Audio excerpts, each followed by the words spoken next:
সুপ্রিয় দর্শক, আপনাদের সকলকে আমন্ত্রণ জানাচ্ছি আমাদের পাবলিক টক দেখবার জন্য। আসসালামু আলাইকুম। আজ আমাদের সাথে উপস্থিত রয়েছেন এদেশের স্বনামধন্য একজন রাজনীতিবিদ। আমরা সকলেই ওনাকে চিনি। অনেক পুরনো একজন রাজনীতিবিদ, নাজমুল হক প্রধান, সাধারণ সম্পাদক, বাংলাদেশ জাসদ।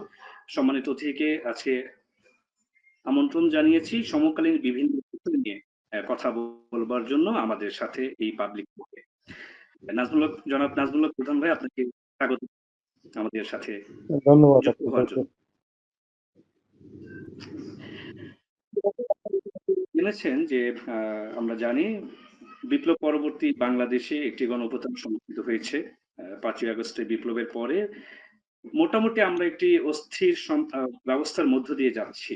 বিভিন্ন ধরনের ঘটনা দুর্ঘটনা সংঘটিত হচ্ছে সারা দেশব্যাপী, এবং একই সাথে বিভিন্ন ধরনের ঘটনা আমাদের দৃষ্টিগোচর হয়েছে ইতিমধ্যে গত কয়েক মাস ধরেই। আপনারা জানেন মব তৈরি হয়েছিল বেশ কিছুদিন, তার মাধ্যমে নিজের হাতে তুলে নিয়ে একটি বিচার প্রক্রিয়ার দিকে উৎসাহ দেখা যাচ্ছিল জনগণের মাঝে। সার্বিক আইন শৃঙ্খলা পরিস্থিতির অবনতি, জনগণের জানমালের নিরাপত্তা নিয়ে শঙ্কার একটি জায়গা, সবকিছু মিলিয়ে বাংলাদেশের সার্বিক অবস্থা এবং চলমান যে অবস্থা চলছে তার মাঝে একটি অস্থিরতা বিরাজ করছে চতুর্দিকে। একই সাথে বিপ্লবের সময় বাংলাদেশের বিভিন্ন রাজনৈতিক দলগুলোর মাঝে যে ঐক্য ছিল, সেই ঐক্য থেকেও এখন কিছুটা যেন সরে এসেছে সবাই। প্রায় দেখা যাচ্ছে বিভিন্ন মতানৈক্য, বিভিন্ন মতভেদ। এই সবকিছু মিলিয়েই আজকে কথা বলবো আমাদের সম্মানিত অতিথির সঙ্গে, আমাদের জনাব নাজমুল প্রধানের সাথে। আমি প্রথমে যে বিষয়টি নাজমুল ভাই আপনার সাথে কথা বলতে যাচ্ছিলাম, আমরা তো ইতিমধ্যে জেনেছি যে বাংলাদেশে নতুন একটি রাজনৈতিক দলের আত্মপ্রকাশ হয়েছে, এনসিপি বা জাতীয় নাগরিক পার্টি নামে। এটি তরুণ প্রজন্মের অংশগ্রহণে একটি অন্যতম বৃহৎ রাজনৈতিক দল হিসেবে আত্মপ্রকাশ ঘটেছে। এই দলটির বিষয়ে আপনার ব্যক্তিগত মূল্যায়ন কি? তাদের উদ্দেশ্য, তাদের সফলতা, ভবিষ্যৎ অবস্থান কি হতে পারে এবং তাদের রাজনৈতিক দর্শন, সবকিছু মিলিয়ে।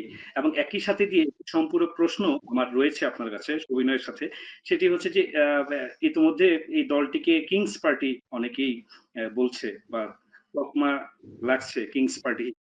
এটি নিয়েও আপনি আপনার বিশ্লেষণ যদি দেন আমাদেরকে। আপনাকে অজস্র ধন্যবাদ, দর্শক শ্রোতাদেরকে ধন্যবাদ যারা শুনছেন এই অনুষ্ঠানকে। আসলে আপনি প্রথমেই আমি একটু বলে নেই, এটা আসলে বাংলাদেশে বিগত 15 বছরের যে রেজিম পরিবর্তন, শেখ হাসিনার যে স্বৈরাচারী শাসন, তার যে পতন, সেই পতনের যে আন্দোলনটা, এটা মূলত একটি বিপ্লব না, ছাত্র গণ অভ্যুত্থান। এবং ছাত্র গণ অভ্যুত্থানে শেখ হাসিনা পালিয়ে যেতে বাধ্য হয়েছে। তার চেলাচামুন্ডা যারা ছিল, তার জ্ঞাতি গোষ্ঠী বলুন, তার পুলিশ প্রশাসন বলুন, যেভাবেই বলুন না কেন, তার এই রেজিমের যারা পার্ট ছিল সবাই হয় আত্মগোপন করেছে অথবা পালিয়ে গেছে। এটা অস্বাভাবিক শাসনের কবলে বাংলাদেশ পড়েছিল। আমরা এই এই এই জায়গা থেকে মুক্তি পাওয়ার জন্য 15 বছর ধরেই লড়াই ছিল। বিশেষ করে 2018 পরে 2018 নির্বাচনটা যখন রাতের বেলায় হলো, যখন তখন সেই রাতের বেলায় নির্বাচনে তো প্র্যাকটিক্যালি আপনার একটা দেশবাসীর কাছে, বিশ্ববাসীর কাছে একটা হাস্যকৌতুকের সৃষ্টি করলো। যদিও তৎকালীন প্রধানমন্ত্রী বললেন যে এইরকম ভোট অতীতে কোথাও হয়নি। যাক, সে যাচ্ছি না, কিন্তু এই ভোটগুলির আড়ালে এটা অবাধে লুটপাট, জবাবদিহিতার বাইরে চলে যাওয়া সরকারটা। ট্রান্সপারেন্সি তো সব বাদ কি বাদ, তাই না? নিয়ে যে ঘটনাটা করলো, এবং সেই ঘটনার কারণে যে অভ্যুত্থান সংঘটিত হয়েছে, এবং যে অভ্যুত্থানে প্রায় হাজারেরও বেশি শ্রমিক, কৃষক, ছাত্র শহীদ হয়েছে এবং 20,000-এর মতো আহত হয়েছে। আমি তাদের স্মৃতিতে শ্রদ্ধা জানিয়ে আমি যে কথাটা বলতে চাচ্ছি সেটা হচ্ছে যে বাংলাদেশে ডেফিনেটলি 1971 সালে বড় মুক্তিযুদ্ধের মধ্যে দিয়ে আমরা যখন একটা দেশেই চেঞ্জ করে ফেললাম, তখন সেই দেশে একটা আকাঙ্ক্ষা ছিল মানুষের নতুন দেশ, নতুন আইন কানুনের প্রবর্তন হোক। দুর্ভাগ্যের বিষয়, আমরা যারা জাসদ করলাম, আমরা ক্ষমতার সঙ্গেই ছিলাম। আমাদের নেতা রব দলিল এরা ক্ষমতার সঙ্গেই ছিল। রব দলিলের সেক্টর কমান্ডার ছিল, রব ভাই ছাত্র নেতৃত্ব ছিল আজকে 2রা মার্চ। এই ঢাকা ইউনিভার্সিটির ছাত্ররা সেই পতাকা উত্তোলন করেছিল, ডাক্তার ভিত্তিতে আসমাত দূরে পতাকা উত্তোলন করেছিল। মার্চ এটা অগ্নিঝরা মার্চ মাসে অনেক ঘটনাক্রম আছে এখানটায়। আপনি মুক্তিযুদ্ধের সেই সময় আপনি যা বলবেন, ২রা মার্চ স্বাধীনতার পতাকা উত্তোলন, ৩রা মার্চ ইশতেহার পাঠ দিবস, এরপরে ৭ই মার্চ বঙ্গবন্ধুর ভাষণ, অনেকগুলি ঘটনা পর্ব আছে এখানে। ২৩শে মার্চ পাকিস্তানের পতাকা পুড়িয়ে জয় বাংলার পতাকা উত্তোলন, এই অনেকগুলি ঘটনা আছে। তো সেই সময়ে সেই সরকারকে ফাইট করে, যুদ্ধ করে যখন স্বাধীনতোত্তর বাংলাদেশে যখন সরকার আসলো, তখন সেই সময়ে রাষ্ট্র সংস্কারের প্রস্তাব উঠেছিল আমাদের পক্ষ থেকে, তরুণদের পক্ষ থেকে। কিন্তু সেই সময়ের সরকার, বঙ্গবন্ধু সরকার, বা বঙ্গবন্ধু ছিলেন না, বা সেই সরকার সেটা কানে তোলেন নাই, বলা নাই। পুরানো রাজনীতি দিয়েই নতুন যে আধুনিকতা তৈরি সেটাকে ধারণ করতে চেয়েছেন, পারেন নাই। দমাতে হতে পারে ৭৩-এর ভোট বলেন, ৭০ বলেন, কোনোটাই ঠিক মতো করতে পারেন নাই সবগুলিতে। এবং দুর্নীতি, লুটপাট, বিলিচোর, অসংখ্য তকমা সেই সময় সরকারের মধ্যে এসছে। এবং সেই সময় হত্যাকাণ্ডের মতো ঘটনা ঘটেছে, রাজনৈতিক হত্যাকাণ্ড ঘটেছে, রক্ষী বাহিনী হয়েছিল। আমি কথাটা বলছি এই কারণে যে আমরা কিন্তু ক্ষমতার সঙ্গে ছিলাম, আমরা ক্ষমতার সঙ্গে থেকে দল করতে চাই না। আমরা যখন জনগণের পক্ষ নিলাম তখন জনগণের পক্ষে দাঁড়িয়েছি। আমি কথাটা তুললাম এই কারণে, প্রাক্তন ইতিহাসটা, যে দলটা জনগণের পক্ষে দাঁড়াবে সে ক্ষমতার সঙ্গে থাকবে না। কারণ এই ক্ষমতাটা একটা অভ্যুত্থানের সরকার, পুরনো নিয়ম কানুনের মধ্যে সরকারটা গঠিত হয়েছে, নতুন আকাঙ্ক্ষা প্রকাশ করতে কিছু পরিবর্তনের। আমি যদি ঐতিহাসিকভাবে বলি, পাকিস্তান করেছিল মুসলিম লীগ, মুসলিম লীগের বিরুদ্ধে দাঁড়িয়ে রাজনীতি করেছিল আওয়ামী লীগ। কথাটা খেয়াল করেন। আওয়ামী লীগ ৫৪ সালে জিতেছিল যুক্তফ্রন্ট করে, ক্ষমতায় থাকতে পারে নাই, তারপর লড়াই করেছে। ওই লড়াইয়ে ৬৯-এর গণভুত্থান ছাত্র নেতৃত্ব আমরা করেছিলাম, আমাদের নেতারা করেছিলেন। ৬৯-৭০ ভোট, ৭১ মুক্তিযুদ্ধ। আমি কথাটা তুললাম এই কারণে যে দেশ স্বাধীনের পরেও যেহেতু আমরা আকাঙ্ক্ষিত রাজনীতি পাইনি, সেখানে ভিন্ন দল করেছিলাম। আমার দল করার কারণে, দেখা করার কারণে বিপ্লব করতে পারছে কিনা সেটা আরেকটা আলোচনা, কিন্তু বাট আকাঙ্ক্ষাটা ছিল এরকম। বর্তমান সময়েও এই যে পরিবর্তনের মধ্যে বড় আকাঙ্ক্ষা জনগণের মধ্যে আছে যে রাষ্ট্র সংস্কার হোক, জনগণের শাসন কায়েম হোক, রাতের বেলায় ভোট না হোক, জনগণ যার ইচ্ছা মতো খুশি মতো যেখান থেকে সেখানে ভোট দেয়। কিন্তু আমরা কি দেখতে পাচ্ছি বর্তমান সময়ে? আজকে যদি এক কথাই বলি, যারা দলটা করলেন তাদেরকে ধন্যবাদ। ইয়ং ব্লাড, তারুণ্যই ভবিষ্যৎ আমাদের, আমরা জানি। আমাদের সন্তান তুল্য সবাই। এই এই এই এই এই- এরা যে আন্দোলনটা করলেন, এই আন্দোলনটার ধারাবাহিক কিন্তু এখানে রাজনৈতিক দলগুলি সম্পৃক্ত ছিল রাজনৈতিক দলগুলি। এবং সেখান থেকে আমরাও তো এই দল, আমরা যেহেতু সঙ্গে ছিলাম, ১৮ সালে যখন রাতে আমরা দল জোট ছেড়ে, শেখ হাসিনার দল জোট ছেড়ে আমরা আলাদা অবস্থান নিয়েছি। তাহলে সেই জায়গায় দাঁড়িয়ে আমি বলছি যে আন্দোলন বিজয়ের পরে যারা দল করলেন বা করতে চাচ্ছেন বা করলেন, তাদের উচিত হচ্ছে সামগ্রিক রাজনৈতিক শক্তি যে দলগুলি মাঠে আছে, সেই দলগুলির সঙ্গে একটা পারস্পরিক সম্পর্ক তৈরি করে একটা প্রোগ্রাম ঠিক করা। দুর্ভাগ্যের বিষয় আমরা দেখেছি, ক্ষমতায় থেকে রাজনৈতিক শক্তির সঙ্গে ওনারা ওনারা বিসম্বাদে জড়িয়েছেন, বিতর্ক করেছেন। ওনারা পুরাতন শক্তি নেগেট করতে চান, নতুন শক্তি আবির্ভূত হতে চান, ভালো কথা, কোনো একটা আপত্তি নাই। কিন্তু বাট এখানে যে ধারাবাহিকতা আছে, সেই ধারাবাহিকতা তো মানতে হবে। তো আপনি জানেন যে আজকে এই আন্দোলন করতে গিয়ে এখানটায় অনেকগুলি প্রশ্নের এই অবতারণা হয়েছে এখানটায়। যেমন ধরুন, আমি যদি বলি, বাংলাদেশে অসংখ্য শিক্ষা প্রতিষ্ঠান আছে যেগুলি প্রাচীনকালের, আদিকালে হিন্দু নামে অধিকাংশ। আমি কি নামগুলি বাদ দেবো? আজকে আমি একটা জিনিস বলি আপনাকে। ওই বাগেরহাটের পিসি কলেজ, বাগেরহাট, প্রফুল্লচন্দ্র, উনি নিজের নামে কোনো কিছুই করতে চান না। বেঙ্গলের জন্য উনি ওনার সবার জন্য যুক্ত বিজ্ঞানী ছিলেন। সারা জীবন ইনকামটা বাঙালির জন্য, বেঙ্গলের জন্য দিয়ে দিচ্ছেন। সেই প্রফুল্লচন্দ্র আচার্য ওনার নিজের নামে কোনো প্রতিষ্ঠান করবেন না। উনি খুলনার লোক ছিলেন। শেরে বাংলা ফজলুল হক একটা মিটিংয়ে, বাগেরহাটের মিটিংয়ে, এর অন্যতম মন্ত্রী, স্যার আপনি একটু বেরিয়ে যান, আপনাকে একটু আমরা সিদ্ধান্ত নেবো। উনি বলছেন আমি যাবো না, আমি মিটিংয়েই থাকবো। এবং ফজলুল হক তাকে স্যার রিকোয়েস্ট করে জোর করে বের করে ওনার নামে পিসি কলেজ বাগেরহাট করতেন। একটাই প্রতিষ্ঠান গোটা বেঙ্গলে মিলে। আজকে আমি জগদীশ চন্দ্র বসু, আমরা ছোটবেলায় পাকিস্তান আমলে আমাদেরকে প্রাইমারি স্কুলে বই দেওয়া হয়েছিল। স্যার জগদীশ চন্দ্র বসু, হাজি মোহাম্মদ হোসেন, সিকু মিয়ে, বুঝছেন না? আমরা আল বিরুনি, আমরা এগুলো ছোট থেকে বলছি, মোটা হরফে প্রাইমারি স্কুলে পড়েছি আমরা। সরকার থেকে সেই সময় দেওয়া হয়েছিল, দেখেন, মনন তৈরি করার জন্য। আজকে তাহলে এই যে ঘটনাগুলি ঘটতেছে, এখানে তো একটা মবক্তসি চলতেছে আসলে। ভালো শাসনের নামে একটা উচ্ছৃঙ্খল জনতার শাসন চলছে। তাহলে যে পটটা পরিবর্তন হলো, সেই পরিবর্তনের পর যদি এইরকম শাসন চলে, তাহলে এর থেকে ভালো কিছু দল থেকে এই আশা করবে কিভাবে? নতুন দলের প্রথম দায়িত্ব ছিল তো হচ্ছে যে এখানকার এই যে মবক্রেসি চলছে এটাকে প্রথম চেক করা। কিন্তু এটার পার্ট যদি নিজেরা হয়ে যায়, তাই না? তাহলে আপনি দেখেন, আমি উইথ লজিক বলি, বৈষম্য বিরোধী ছাত্র আন্দোলন কেন রাতের বেলা একজনের বাড়ি আক্রমণ করতে যাবে? এই যে গাজীপুরে যে ঘটনা ঘটেছে, কেন সবাই প্রকাশ্য প্রোগ্রাম দিয়ে দিনের বেলা যেতে পারে, নো প্রবলেম। সবাই রাজনৈতিক প্রোগ্রামে হইতে পারে যে আমরা সারা দেশে এদের বাড়িতে ডেমনস্ট্রেশন করব, অথবা এই বদমাইশদের বিরুদ্ধে আমরা যারা গ্রেপ্তারের জন্য আমরা চাপ প্রয়োগ করবো, এই রাজনৈতিক প্রোগ্রাম হয়ে যায়। কিন্তু এক ধরনের একটা উচ্ছৃঙ্খল জনতার শাসন হয়েছে, এবং এই বর্তমান সরকার প্রধান যিনি আছেন, মানে উপদেষ্টা প্রধান উপদেষ্টা, উনি বললেন এগুলো আর করতে দেওয়া যাবে না। কিন্তু এগুলি তো সংক্রামিত হয়ে গেছে। সমাজটা তো এটা সহজ বিষয় না, সমাজটা খুব জটিল। সমাজের প্রক্রিয়াটাকে, তাই না, এটাকে রাজনীতিবিদরা পরিচালনা করে, এবং রাজনীতিবিদরা বলেন চিকিৎসক। সমাজের অসুস্থ হলে সে চিকিৎসা রাজনীতিবিদরা দেয়, রাজনৈতিক দল দেয়, যে কোনো সব দলই দেয়।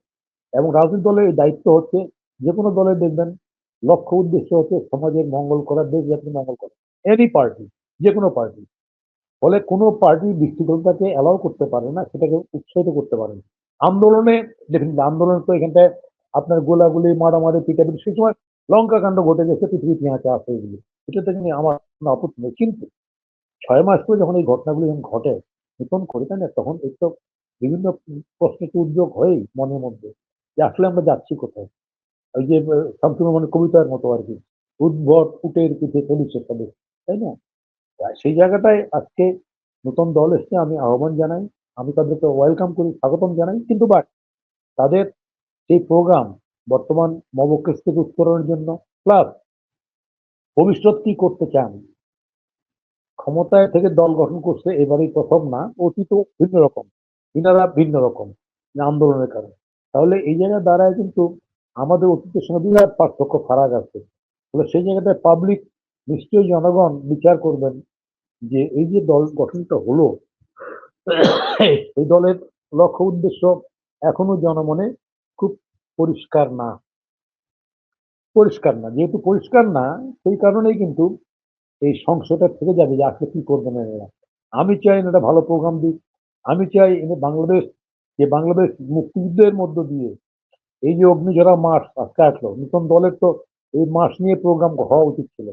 যদি একটা দলের ফ্যাসিস্টিক কারণে আমাদের মুক্তিযুদ্ধের ইতিহাস ম্লান হতে পারে না, একজন শেখ হাসিনার স্বৈরাচারের কারণে, তার দলের ওই লুটপাট, গুম, খুনের কারণে, তাই না, আমাদের বাঙালি জাতীয় যে গৌরব মর্যাদা, সেটাকে চাপা দেওয়া যায় না।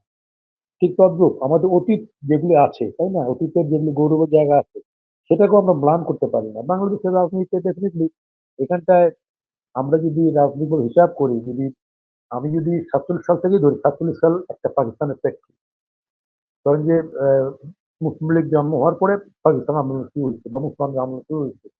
এর আগে ব্রিটিশ ভারতীয় একটা আন্দোলন ছিল ব্রিটিশদের বিরুদ্ধে। পাকিস্তান সৃষ্টি হওয়ার পরে ভাষা নিয়ে আমাদের বাঙালি জাতির আরেকটা আন্দোলন। বাঙালি জাতির আন্দোলনের মধ্যে আরো গণতন্ত্র, আরো সমাজতন্ত্রের জন্য আমরা আন্দোলন করছি।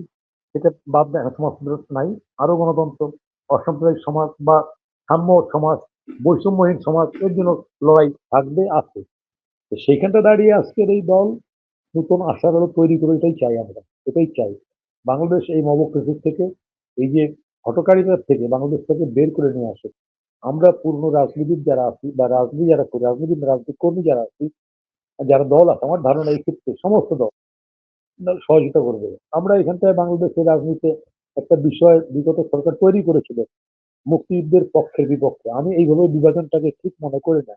মনে করি বিভাজনটা হওয়া উচিত ডেমোক্রেসির পক্ষে বিপক্ষে, স্বৈরতন্ত্রের পক্ষে বিপক্ষে।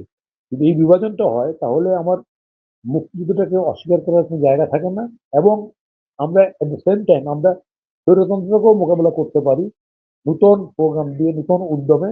এবং সত্যিকার অর্থেই বাংলাদেশে যেটা অবস্থা তৈরি করেছিল শেখ হাসিনা, যে এখানটায় সবার দায়িত্ব কিছু, আমার সমস্ত কাজে হা বলা। ওই যে আপনার জয় গোস্বামীর কবিতার মতো আর কি, একটা কবিতা আসতে পারে, হ্যাঁ, এখানটা আসো, আমার সম্মুখে আস, সবাই এসো, এখানটা সবাই এসে হা বলো, হা বলো, হা বলো, আমাদের সমস্ত কথায়, আমাদের সমস্ত কথায়। এই সুভদ্র নাগরিকগণ জেনে নিন, এই গণতান্ত্রিক দেশে আপনাদের একমাত্র কাজ আমাদের সমস্যাটা তাহা বলে। এটা জয় গোস্বামী রাজনৈতিক কারণে লিখতে বলতে পারে। আমি আংশিক বললাম, আমি বললাম যে সরকারের এই যে অ্যাটিটিউড ছিল, এই অ্যাটিটিউড থেকে বেরিয়ে না আমরা এই ডিসএগ্রি করব, বিতর্ক করব, এগ্রি করার জন্য। গণতন্ত্রের সৌন্দর্যই হচ্ছে বিতর্ক করা, ভিন্ন মত প্রদর্শন করা, আর ভিন্ন মত পথকে অ্যাকোমোডেট করা বা চলতে সুযোগ করে দেওয়া। শুধু আমি থাকলাম, বাকি সব না। এই যে এখন আমি দেখলাম এই যে বগুড়ায় এই যে মাহমুদুর মান্না, গণতন্ত্রের মঞ্চের একজন নেতা, উনি পুরাতন রাজনীতিবিদ, উনার কত একুশের ইতে ইতে একদম ওনার লোককে মেরে ফাটিয়ে দিয়েছে বিএনপি, ঘোষণা করছে মান্না, অবাক ছিল এখানটায়, বাপরে বাপ, কে কোন রাজনীতি। আমি শুধু মান্নাই না, কোনো দলকেই, ইভেন কি জামাতকেও, আমি বল কোনো দলকেই, ধর্মীয় পন্থীয় কোনো দলকে বা ধর্মীয়পন্থী দল অন্য কোনো দলকে এইভাবে এইভাবে মানে কি বলা যায় যে নেগেট করার বা তাকে বন্ধ করার রাইট ডেমোক্রেটিক সমাজ দেয় না। সেটা কিন্তু ফাইটটা করলাম। আজকে আমরা দেখতে পাচ্ছি সিরিজ অফ বাংলাদেশে অসংখ্য মাজার আক্রমণ, এগুলো কেন হলো? তাহলে আমি বলতে চাচ্ছি যে বর্তমান সরকারের প্রথম দায়িত্ব হচ্ছে এই সামগ্রিক আইন শৃঙ্খলার মধ্যে নিয়ে আসা। যদি আইন শৃঙ্খলার মধ্যে না নিয়ে আসতে বলতে সরকার মুখে যত কথাই বলুক, যত বলিয়া উঠুক, আমাদের তত্ত্বাবধায়ক সরকার প্রধানমন্ত্রী ডক্টর ইউনূস সাহেব যত শান্তির নোবেলই পান না কেন, উনাকে জনগণ সহ দেশে বিদেশে অশান্তির লোক হিসেবে চিহ্নিত করতে ওনার এই কাজগুলি ওনাকে সহায়তা করবে। আমি সেই কারণে আবারও বলছি, যারা দল করেছেন তারা আসেন বাংলাদেশে, এই এত এত রক্তক্ষয়ের পর আসেন, এটাকে আমরা একটা সুন্দর গণতান্ত্রিক দেশ হিসেবে আমরা গোটা বিশ্বের কাছে আমরা তুলে ধরি। কারণ পৃথিবীতে বাংলা নামের বাঙালিদের একটাই দেশ আছে, অনেক দেশ নাই আমাদের, এবং এই দেশটা আসার পেছনে বহুত রক্তক্ষয়, বহুত সংগ্রাম গেছে, হঠাৎ করে আসে নাই। তো এই জায়গায় দাঁড়িয়ে আমরা আমাদের ভবিষ্যতের স্বপ্ন অতীতটাকে ধারণ করে বর্তমানের উপর দাঁড়িয়ে আমরা ভবিষ্যৎ নির্মাণের কথা এগোতে পারি। আমি সেই লক্ষ্যে আসল নতুন দল এই কামনাই করি। নাজমুল ভাই, এই পর্যায়ে আমি একটি বিষয়ে খুব ছোট করে জানতে চাইবো। সেটি হচ্ছে যে আপনি দেখেছেন দলটি গঠন প্রক্রিয়ার সময় তরুণ প্রজন্মের যারা শিক্ষার্থীরা এটির সাথে যুক্ত রয়েছেন, যুক্ত আছেন, তাদের মাঝে একটি অনৈক্য দেখা গেছে। নিজেদের ভেতরে দ্বন্দ্ব, কোন্দল, বিশেষ করে বেসরকারি বিশ্ববিদ্যালয়ের শিক্ষার্থীদের একটি বড় অংশ এই অভ্যুত্থানে অংশ নিয়েছিলেন এবং তাদেরকে কিছুটা মনে হয় অবজ্ঞা করা বা দলে উল্লেখযোগ্য হারে তাদেরকে না আনা, এমন অনেকগুলো বিষয় নিয়ে বেশ কিছু বিতর্কের সৃষ্টি হয়েছিল দলটি যেদিন আত্মপ্রকাশ করে আনুষ্ঠানিকভাবে, তার আগের দিন পর্যন্ত বা সেদিনও। এই বিষয়টিকে আপনি কিভাবে দেখেন? না, আমি দেখেছি এগুলি, ইভেন কি এই কথাও এসছে যে দল থেকে করা হয়েছে, সেখানে 8 জন ঢাকা অভিভাবক ইউনিভার্সিটি। অভিভাবক শূন্য, এই জন্য কি হ্যাঁ, হ্যাঁ, বিষয়টি এরকম? 8 জন, শুধু 8 জন ঢাকা ইউনিভার্সিটি, বাকি একজন শুধু বাইরের ইউনিভার্সিটি, এটা ঠিক। এই আন্দোলনে কিন্তু বেসরকারি ইউনিভার্সিটি কিন্তু মারাত্মক ভূমিকা পালন করছে। এটা সরকারের জি। গোয়েন্দা সংস্থা কোনো সংস্থা হিসাবের মধ্যে ছিল না। আন্দোলনের সফলতার মূল কারণ কিন্তু হচ্ছে বেসরকারি বিশ্ববিদ্যালয়, অসংখ্য ছাত্র, যে ছাত্রের অ্যাটিটিউড বা ছাত্রের কর্মকাণ্ড সম্পর্কে সরকারের সম্যক কোনো ধারণা ছিল না, গোয়েন্দা সংস্থার ধারণা ছিল না। এবং লড়াইটা ফলে এখানটায় এত দিক থেকে হয়েছে যে সরকার এটাকে আর আর আর আর কি বলা যায়, তার হিসাবের মধ্যে নিতে পারে নাই। সেখানটা উচিত ছিল সামগ্রিক, এই যে ধারণ করতে না পারা, আন্দোলনকারী শক্তিকে যদি দল ধারণ না করতে পারে, তাহলে এত বড় জাতিকে আসলে ধারণ কিভাবে করবে? এটি হচ্ছে প্রশ্ন। এই প্রশ্ন থেকে যায়, যে প্রশ্নটা আজকে আসছে বারবার, এটা আসলে তারা ঠিক করবে, তাদের দল করছে, তারা কি পলিসিতে করবে, কেমনে করবে, তারা ঠিক করবে। তা আমি চাই যে তারা এত বিতর্কের পরেও, এত অসঙ্গতির পরেও তারা ভালো করুক, এটাই চাই। যেহেতু তারা সন্তান তুলবে, আমি চাই না, আমি তাদেরকে ভালো দোয়াই করতে চাই, বড় দোয়া করতে চাই না, তারা ভালোভাবেই আসুক রাজনীতিতে।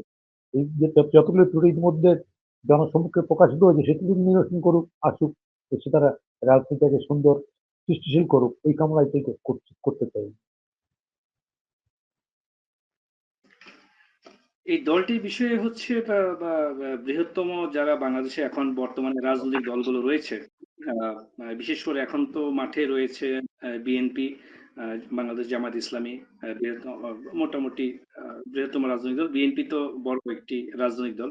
তো তাদের মাঝে বা এই যে দলগুলো আছে তাদের মধ্যে কি এটি নিয়ে কোনো শঙ্কার কোনো আহ, শঙ্কা তৈরি হওয়ার কোনো আশঙ্কা রয়েছে কি, যে এই দলটি তাদের জন্য কোনো প্রতিযোগী হতে পারে আগামী সংসদ নির্বাচন বা আগামী দিনে? একটা হচ্ছে যে এই দলটার প্রকাশ্য, এখনো আমরা প্রকাশ্য কোনো এজেন্ডা রাজনীতি দেখি নাই। হিডেন কোনো এজেন্ডা আছে নাকি? কারণ রাজনৈতিক অঙ্গন সংকীর্ণ বিএনপির সঙ্গে, যেমন ধরেন শোনা যায় 2 মাইনাস মাইনাস অথবা 3 মাইনাস, শেখ হাসিনা মাইনাস তো হয়ে গেছে, খালেদা জিয়া মাইনাস হয়ে গেছে না, এগুলো মাইনাস করে করে নতুন একটা শক্তি। তাহলে এই মাইনাস এটা একটা ষড়যন্ত্রমূলক কথা, যেটা শুরু হয়েছিল বেশ আগেই 1/11 সময়, এবং সেই ষড়যন্ত্রের সুযোগে কিন্তু এখানে শেখ হাসিনা নিজেই খালেদা জিয়াকে মাইনাস করার সুযোগটা নিয়ে নিয়েছেন, যার কারণে একটা অসম শাসন দেশে চলছিল গত 10-12 বছর ধরে, বা শেখ হাসিনার শাসনা বলে। এখন ধরেন যদি এরা আসলে এদের সম্পর্কে ওইটাই হচ্ছে যে এদের ভিতর পিছনের ব্যাকগ্রাউন্ডটা কি, পিছন কি ব্যাকগ্রাউন্ড, মানে পিছনে কি করতে চায় এরা, এটা রাজনৈতিক জনগণের কাছে, রাজনৈতিক দলগুলির কাছে স্পষ্ট না।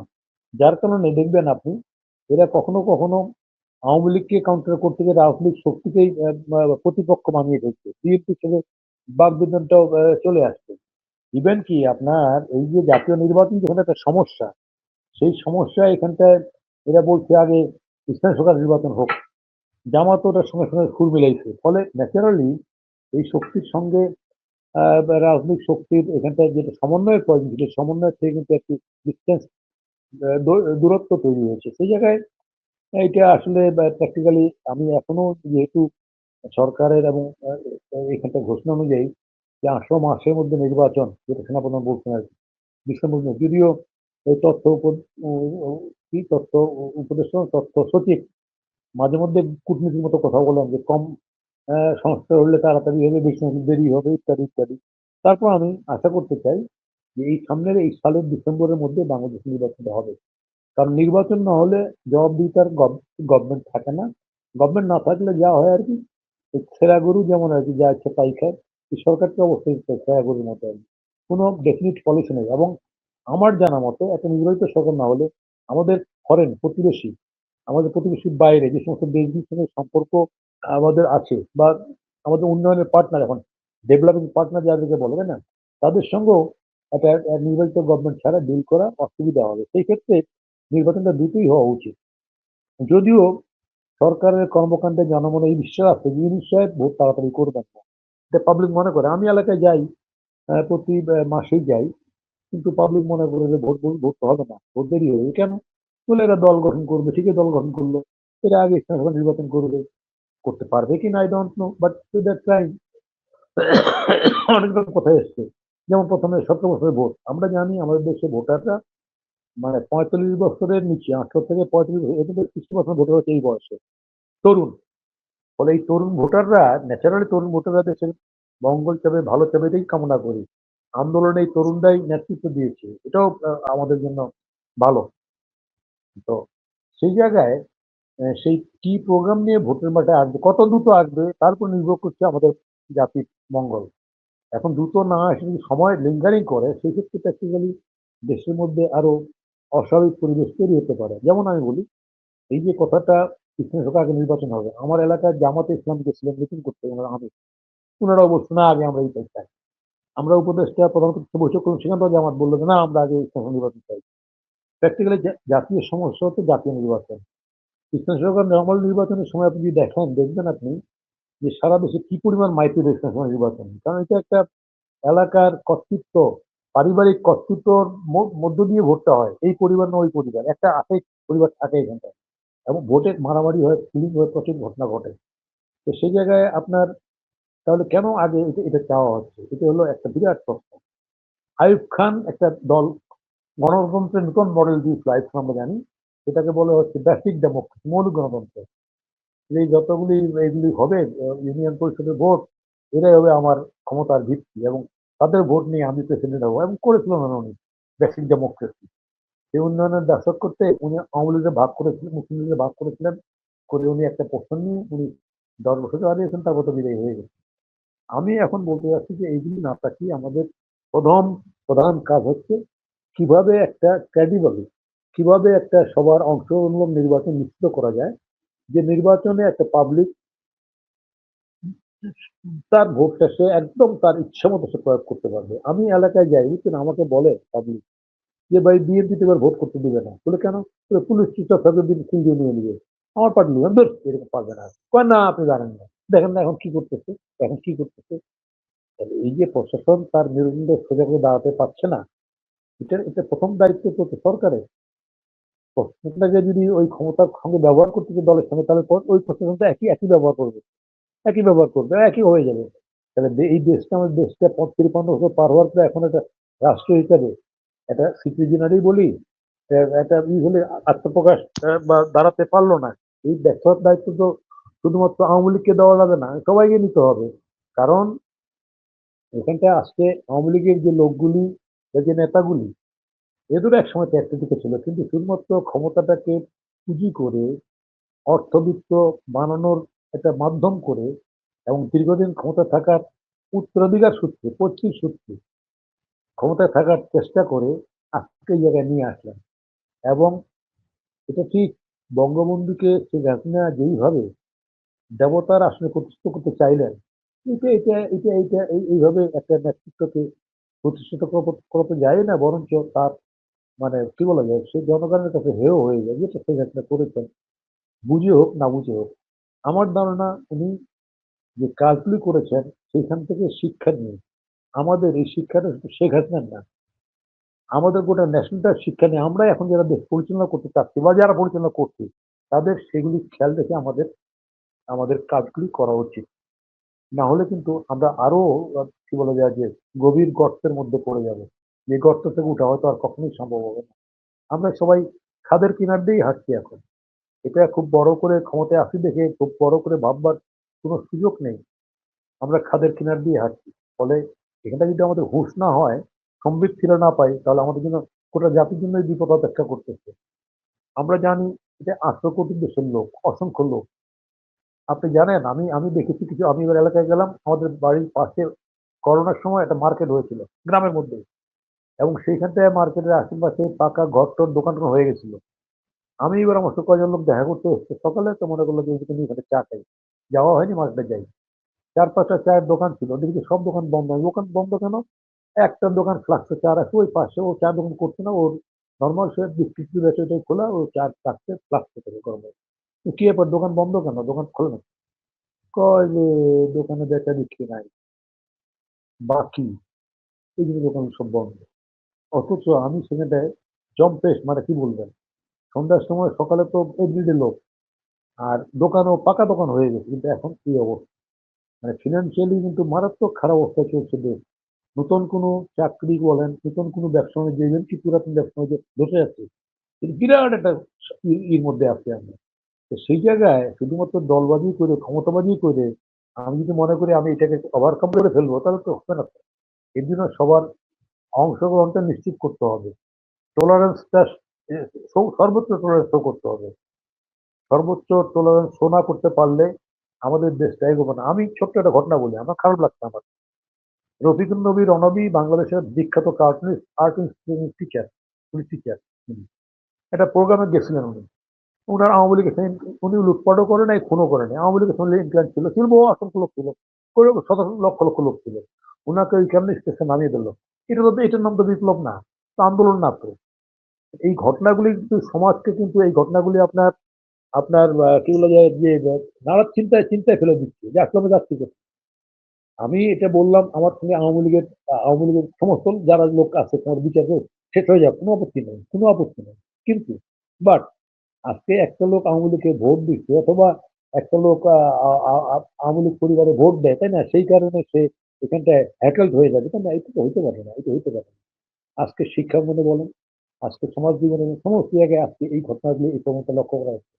দেশ স্বাধীনের পরে, মুক্তিযুদ্ধের পরে ফিরে আসতে পরে আমরা উদ্যোগ নিয়ে আমরা উদ্যোগ নিয়ে যে সমস্ত জায়গায় ক্ষতিগ্রস্ত হয়েছিল, সেসব লোকগুলো ফিরে আসুক, বাড়ি ঘরে আসুক, আবাদ করুক, বাড়িঘর ভেঙে দিচ্ছে, পুরো ইসলামের একটা পাড়া, কোটার পাড়া, এটাই বলবেন, ধরতে পারেন যে পাকিস্তান রাজাকার পাড়াই বলছে, সেই পাড়াটা পুড়িয়ে দিয়েছে মুক্তির দ্বারা। আমরা রিভেলেট করেছি। আমি বলতে চাচ্ছি যে এইগুলি বাংলাদেশে বর্তমান সময়ে যেটা পৃথিবীতে দৃষ্টান্ত হয়ে আছে, আমাদের সাউথ আফ্রিকার যে নেলসন ম্যান্ডেলার যে কাজটা, তার বউরে পর্যন্ত সে ডিভোর্স করেছে উনি। হ্যাঁ, তাহলে আমাদেরকে তো, আমরা যদি দেখে না শিখি গোটা পৃথিবীতে, না কবে শিখবো? আমরা এই হানাহানি চিরদিন করে থাকবো? এরপরে এইবারে একদল আসবে, আরেকবার একদল আসবে, একই কাজ করবে, এটা চলতে থাকবে।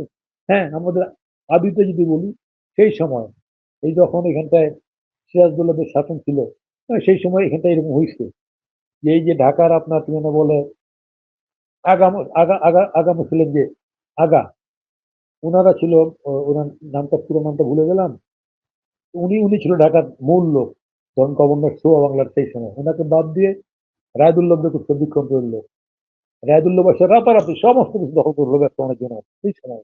এবং যেই কারণে নবাব নবাব সিরাজউদ্দৌলা নতুন নবাব হইতে পারছেন, তাকে দেখবে তোমার মস্ত সেট করে দিবে। আলীবর্দী খাঁ অসুস্থ অবস্থায় ঘসিলি বেগম লোক ওই রায়দুল্লাহ বলছেন, না না, তুমি বিচার ছাড়া তাকে তুমি শাস্তি দিয়ে মস্ত শেষ করো না, তাই বদনাম হয়ে যাবে।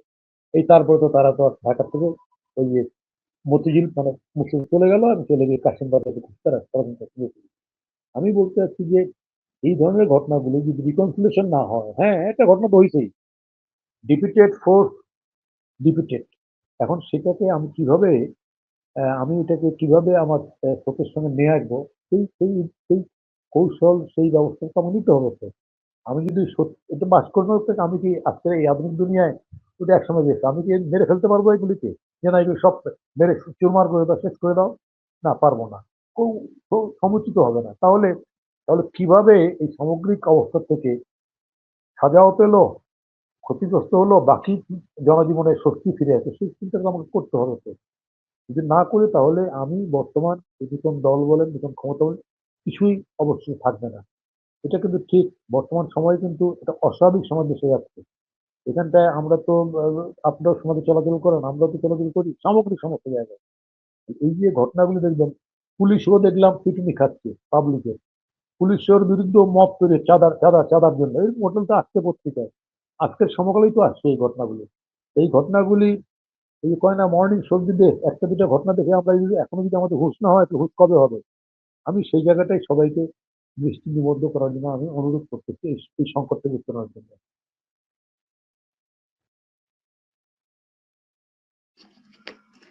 নাজমুল ভাই, আপনি বলছিলেন যে একটি গ্রহণযোগ্য জাতীয় সংসদ নির্বাচন অপরিহার্য এখন আমাদের জন্য, তো এবং অংশগ্রহণমূলক, অবশ্যই ইট শুড বি ইনক্লুসিভ। এখন সেই আলোকে যদি আমি আসি, যে যতগুলো রাজনৈতিক দল বর্তমানে রয়েছে, তার পাশে দিয়ে আওয়ামী লীগও অন্যতম বৃহত্তম রাজনৈতিক দল হিসেবে বাংলাদেশে এতদিন ধরে রাজনৈতিক কর্মকাণ্ড পরিচালনা করে এসেছে। তাহলে সেই ক্ষেত্রে আওয়ামী লীগের অংশগ্রহণের বিষয়টি নিয়ে ভবিষ্যৎ কি আপনার কাছে মনে হয়, যেহেতু একটা অংশগ্রহণমূলক বিষয় একটি বলি, বিষয়? একটা বিষয় আমি বলি। প্রথম হচ্ছে যে পাবলিকের সন্দেহ হচ্ছে যে ইউনূস সাহেব ভোট দেবেন না, ভোট করতে পারবেন না, এটা সব জনগণের সন্দেহ। এক। দ্বিতীয় কথা হচ্ছে এখানটা আওয়ামী লীগ কিভাবে রাজনীতি অংশগ্রহণ করবে। আমি ধরে নিচ্ছি যে আওয়ামী লীগ একটা বড় দল, ক্ষমতায় ছিল 15 বছর জোর করে। সেই দলের যদি ধরি জেলা থেকে কেন্দ্র পর্যন্ত, মন্ত্রী এমপি উপজেলা চেয়ারম্যান থেকে নেতা থেকে শুরু করে এরকম আমার ধারণা 500-600 লোক, 500-600 লোক এগুলির সঙ্গে যুক্ত ছিল, এর বেশি না। যুবলীগ টুবলীগ সব মিলে ধরে বা ইতে যদি ধরেন আপনার সঙ্গে কয়েক যারা মাস্তানি করছিল, এটা এটা আর একটু বেশি হবে, মাস্তানি করছে যারা লাঠি নিয়ে নামছে, গুলি নিয়ে নামছে, আর বাকি লিডার বসে 500-600 লোক হবে। তাহলে ডেফিনেটলি এই লোকগুলি ইতিমধ্যেই এই লোকগুলি মামলার আওতায় এসছে ইতিমধ্যেই আমার ধারণা। তো মামলার আওতায় যদি এসে থাকে তাহলে এই লোকগুলিকে রাজনীতি অযোগ্য করা যায়, বিচারের শাস্তি দেওয়া যায়, গুম খুনের জন্য, লুটপাটের জন্য, তাই না? তাহলে এই কাজগুলি শুরু হলে সরকারের পক্ষ থেকে বলা হয়েছে, আমি দেখছি আইন উপদেষ্টা করে বলেছেন যে অক্টোবরের মধ্যে কিছু সাজা হয়ে যাবে, তাই না? তাহলে এই সাজার কাজটা ত্বরান্বিত করা, প্লাস যাদের নামে মামলা আছে, আগে তো ছিল, নিয়মে ছিল আগে যে আপনার কি সাজা হয়ে শাস্তি হয়ে আপিল আপিল হওয়া পর্যন্ত, আপিল আপিলে রায় না হওয়া পর্যন্ত জেলখানা থেকে ইলেকশন করতে পারবে। এবার এটা চেঞ্জ করে দেন না, অসুবিধা কি? যে এই লোকগুলি যার যে লোকগুলি নিয়ে মামলা হয়েছে, they will not eligible for election, তারা ইলেকশন অযোগ্য করতে হবে। রিটার্নিং অফিসারই পারে এটাকে অযোগ্য ঘোষণা করে দিতে, যার নামে মামলা আছে। যেমন আমরা জানি ঋণ খেলাপি হলে সে কি করতে পারতো না। এটা আমরাই আন্দোলন করছিলাম 100 দিন আন্দোলনে, যে ঋণ খেলাপি যে থাকবে তাকে নির্বাচনের সুযোগ দেওয়া যাবে না। সিরিয়াস মুভমেন্ট মানে প্রতিটা মিটিং এ বক্তৃতা থাকতো, লিফলেট থাকতো আমাদের। এবং 90-এর পরে ঋণ খেলাপিদের এটা বন্ধ হয়ে গেছে, তাকে ঋণ ইস্যু করতে হবে।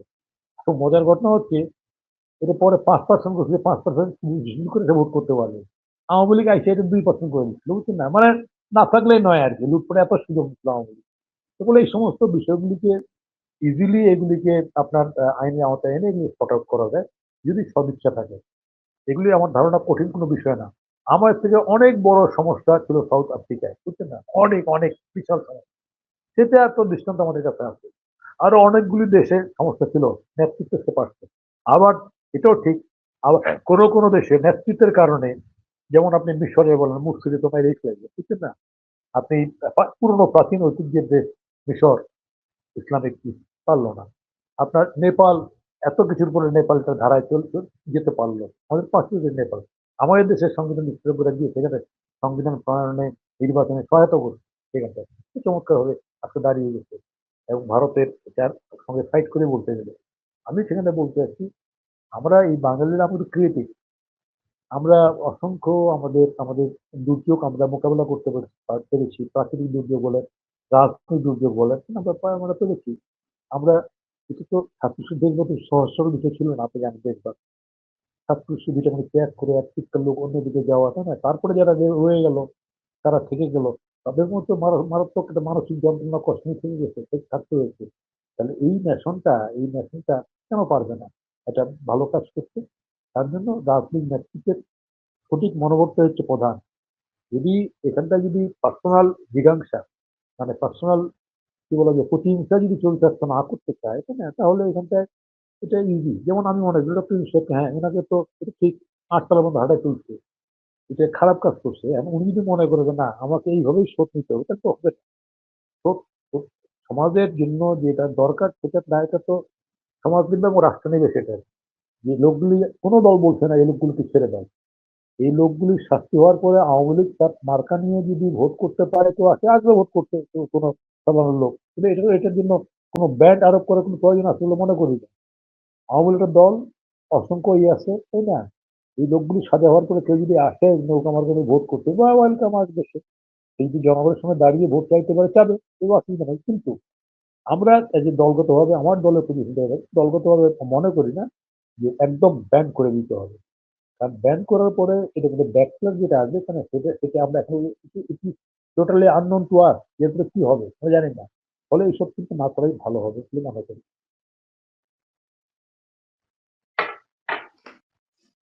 নাজমুল ভাই, আপনি ইতিমধ্যে দেখেছেন ভারতীয় গণমাধ্যমে বাংলাদেশ নিয়ে অনেক ধরনের সংবাদ প্রচারিত হচ্ছে, প্রকাশিত হচ্ছে, বিভিন্ন ধরনের আলোচনা হচ্ছে। বিশেষ করে একটি আলোচনা মুখে মুখে ফিরছে যে সহসাই হয়তোবা আওয়ামী লীগ এবং আওয়ামী লীগের সভানেত্রী সাবেক প্রধানমন্ত্রী শেখ হাসিনা দেশে ফিরছেন, এরকম কিছু বিষয় নিয়ে ভারতীয় গণমাধ্যম খুব সোচ্চার ভূমিকা পালন করছে বা সংবাদ প্রকাশ করছে। আপনার কাছে কি মনে হয় যে খুব সহসাই কি আহ সাবেক প্রধানমন্ত্রীর ফিরে আসার সম্ভাবনা রয়েছে দেশে? শুনেন শুনেন, ফিরে আসলে তো ওনাকে ট্রায়াল ফেস করতে হবে, ওনাকে তো ট্রায়াল ফেস করতে হবে। এগুলি আসলে আমি, ইন্ডিয়া এটা ঠিক, ইন্ডিয়া প্রতিবেশীর সঙ্গে এই এই যে ইন্ডিয়ার এই যে আমি বলবো ধর্মান্ধ জঙ্গিবাদী, আমি তো জঙ্গিবাদী না, ধর্মান্ধ একটা শক্তি, এই যে বিজেপি, যে ধর্ম নিয়ে রাজনীতি করার কারণে প্রতিবেশী দেশের সঙ্গে তার কোনো সম্পর্ক কোনটা থেকে ভালো যাচ্ছে না। এবং বাংলাদেশে ওইখানটায় শুধু ধর্ম নিয়ে রাজনীতি, এখানে অসাম্প্রদায়িক রাজনীতি শেখ হাসিনা প্রবক্তা পর্যন্ত বুঝেন। মানে এই যে অসম অসম সম্পর্ক করার কারণে এখানে আওয়ামী লীগ ভোট না করে একদিন ক্ষমতায় ছিল, ভোটের নাম করে সময়।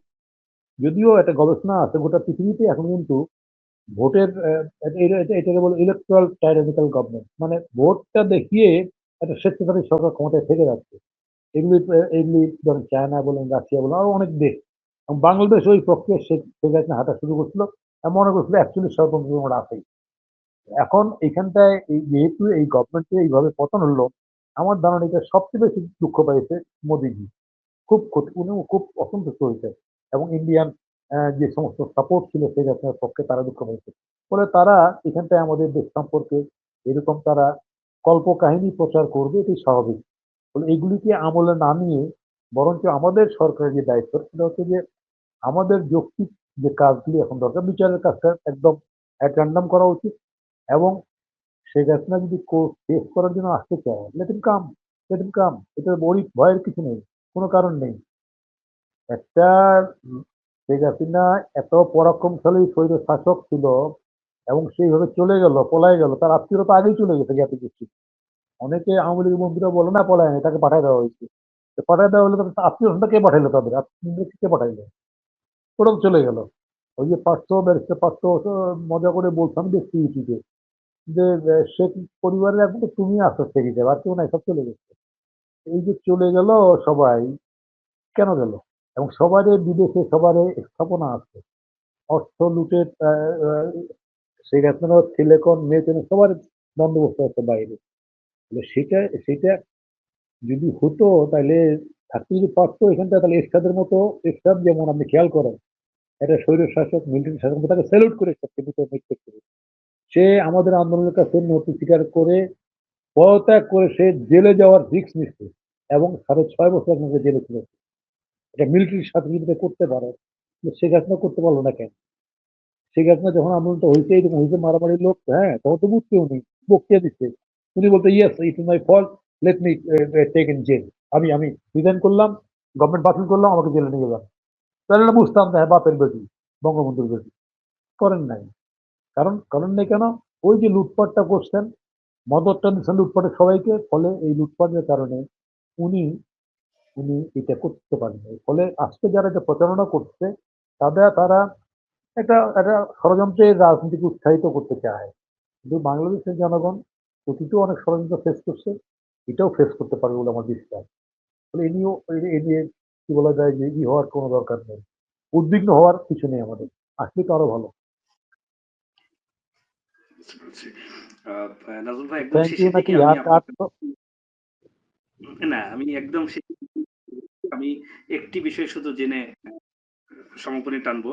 সেটি হচ্ছে স্বার্থে, আমাদের দেশের জনগণের জন্য, জনগণের স্বার্থে, জনগণের ভালোর জন্য রাজনৈতিক যে দলগুলো রয়েছে বাংলাদেশে একদম স্বাধীনতার পর থেকে এখন পর্যন্ত, সেই দলগুলো মতামতে মাঝে মাঝে অনৈক্য কেন আসে? কেন আমরা একটি প্ল্যাটফর্মে থেকে দেশের ভালোর জন্য, জনগণের ভালোর জন্য ভাবতে পারি না, বা কোনো আপনি জায়গা আছে কোন? আপনি সুন্দর প্রশ্ন করছেন, আপনি সুন্দর সুন্দর প্রশ্ন করছেন। বিষয়টা হচ্ছে এখানটা আমাদের পৃথিবীর সব দেশে জাতীয় মৌলিক বিষয়ে সবাই একমত থাকে। আপনি দেখবেন এই যে বিজেপির সঙ্গে কংগ্রেসের মারাত্মক দ্বন্দ্ব, তারপরে কিন্তু বাংলাদেশের ঘটনা নিয়ে মোদিজি যে পদক্ষেপ নিচ্ছে সেটাকে রাহুল সাপোর্ট করছে, রাহুল গান্ধী সাপোর্ট করছে, আমরা খেয়াল করেছি এটা। তা বাংলাদেশে এটা হয় না কেন? এর জন্য বেশি মৌলিক পার্থক্য হচ্ছে আমরা একটা একাত্তর আমাদের এখানটা হয়ে আছে।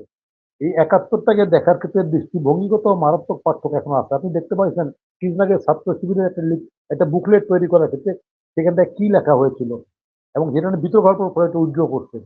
আমি এখনো জামাতকে মনে করি, জামাত রাজনীতি করুক, আমার কোনো অসুবিধা নেই, জামাতকে ভোট দিলে জামাত ক্ষমতায়, তাও তো কোনো অসুবিধা নেই। কিন্তু জামাতের দীর্ঘদিন এই রাজনীতির প্রক্রিয়ায় এখনো এই বিষয়কে তারা আমলে চিন্তা নিতে পারছে না। আমার জীবনের প্রথম বই পড়ছে আমি জামাতের বই, জানেন, গোলাম আজমের বই। বইয়ের নাম হচ্ছে যুক্তির কোষ্ঠী পাথরের 6 দফা। 67 সালে উনি বের করছেন গোলাম আজম। 6 দফা দেওয়ার পরে উনি ওর বিরুদ্ধে এই দফাটা যুক্তির কোষ্ঠী চাপে করে বলছে, প্রতিটা দফা ধরে ধরে যে এই দফাগুলি হওয়া মানে হচ্ছে এই দেশটা আলাদা হয়ে যাওয়া। আর আমি তখন, আমরা যখন প্রাইমারি স্কুলে পড়ি, তখন একটা লুডো খেলা ছিল, পূর্ব পাকিস্তান পশ্চিম পাকিস্তান ভ্রমণ, বুঝছেন? ওই লুডো খেলায় টপ করে প্লেনে উঠলে চলে গেলেন করাচি।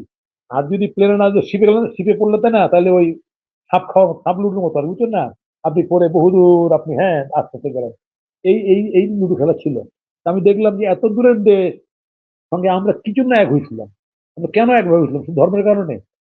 ফলে ফলে ধর্মের কারণে দেখলো তাহলে তো সৌদি আরবের সব তো, এগুলো তো আরবের সব তো মুসলমান, তো সব তো এক দেশ হয় না কেন? তাহলে এই যে চিন্তাটা, ধর্মের ভিত্তির দেশ, তাই না? ধর্মীয় অনুশাসন একটা সমাজের জন্য, জাতির জন্য অবশ্যই মঙ্গল। এটা যে কোনো সমাজের জন্য। মানুষ ধর্ম তো আসতেই, কারণ মানুষ সভ্য, আগে তো রাষ্ট্র ছিল না, ধর্ম ছিল। তো ধর্ম দিয়ে তো মানুষ চলছে। তো ধর্মটা অবজ্ঞা করার তো কিছু নেই। যে যে ধর্মই পালন না করুক না কেন, তাই না, সেই ধর্মকে সে তার ভালোবাসে। যেমন আমরা যেমন আমার শরীরটাকে ভালোবাসি, জীবনটাকে ভালোবাসি, ঠিক একটা মানুষ তার ধর্মটাকে ভাবে ভালোবাসে, তিনি যে ধর্মই করুন না কেন। আমি যত নেগলেক্টই করি না, আমি তো গৌতম বুদ্ধকে মানি না, কিন্তু গৌতম বুদ্ধ ধরনের লোক আছে না, সে গৌতম বুদ্ধকে মানে, যীশু খ্রিস্টকে মানে, মুসাল্লাহ মানে, তাহলে যাই হোক। তাহলে সেইখানটায় বাংলাদেশে 71 যে ঘটনা ঘটছে, জামাতের এখনো পরিষ্কার বোধোদয় হয়নি। আমি জামাতের একটা ব্রাইট পোর্শন, আমি এবি পার্টি, আমি তোকে ধন্যবাদ দিই যারা বেরিয়ে গেছে, তাই না, যেটা স্বীকার করি। আমি আমি বলতে চাই জামাতে বড় পার্টি, হয়তো ভবিষ্যতে ক্ষমতা আসবেন, কিন্তু এই বিষয়টা যদি আপনারা এখনো পরিষ্কার না করেন, তাই না, বাংলাদেশের জন্য বিপদ আরো আসবে এবং সেই বিপদের কারণ আপনারাই হবেন। আমি সেই কারণে বলতে চাই আপনাদেরকে, এখনো এনাফ যথেষ্ট সময় চলে গেছে আমাদের। বিরাট আন্দোলনের মধ্য দিয়ে আপনারা এখানে আসছেন, অনেক ক্ষতি সবাই স্বীকার করেছি, আপনারাও করেছেন। বর্তমান সময়ে এসে মুক্তিযুদ্ধ সম্পর্কে আপনার পরিষ্কার বক্তব্য জাতির কাছে উপস্থাপন করুন। এইসব ভুয়া কথা বলে লাভ নাই। বঙ্গবন্ধু পাকিস্তান ভাঙতে চান, আমরাও চাই নাই, এই বলছে আমাদের আমির সাহেব। উনি আবার বলছে কি যে এটা সেপ্টেম্বর মাসে 71 সালে গোলাম আজম সাহেব বলছিল দেশপ্রেমিক দুইটা শক্তি পাকিস্তান, একটা সেনাবাহিনী আর একটা জামাত ইসলাম। উনি ওই কথাটা রিপিট করলেন এখানটা এসে, যে দেশপ্রেমিক শক্তি হচ্ছে আমরা আর সেনাবাহিনী। এইগুলি তো প্র্যাকটিক্যালি আমাদের মৌলিক জায়গায় ঐক্যমত তৈরি করার ক্ষেত্রে অন্তরায়। ফলে আমি মনে করি আমাদের দেশটা বহুদিন হয়ে গেছে, এখন মৌলিক বিষয়ে ঐক্যমত পোষণ করে। অমৌলিক বিষয়ে আমরা তো আলাদা আলাদা দল আছে, যার যার বক্তব্য দিব, যার রাস্তা দেখাবো, সে নিচে জনগণের দায়িত্ব হচ্ছে তার ভিত্তিতে জনগণ যাকে ভোট দেবে, যে আসবে সেই আসবে, সেই ক্ষমতা আসবে। ধন্যবাদ আপনাকে। ধন্যবাদ, অসংখ্য ধন্যবাদ। অনেক দীর্ঘ সময় আমাদের সাথে থাকার জন্য, আপনার মূল্যবান মতামত বিশ্লেষণ তুলে ধরার জন্য। সুপ্রিয় দর্শক, আপনাদের সকলকে ধন্যবাদ জানাই এতক্ষণ আমাদের সাথে থেকে আমাদের আলোচনা শুনবার জন্য। আবারও সকলকে ধন্যবাদ জানিয়ে আজকের মতো এখানে শেষ করছি। আবারও দেখা হবে কোনো নতুন কোনো বিষয় নিয়ে। ততক্ষণ পর্যন্ত সবাই ভালো থাকবেন। শুভরাত্রি।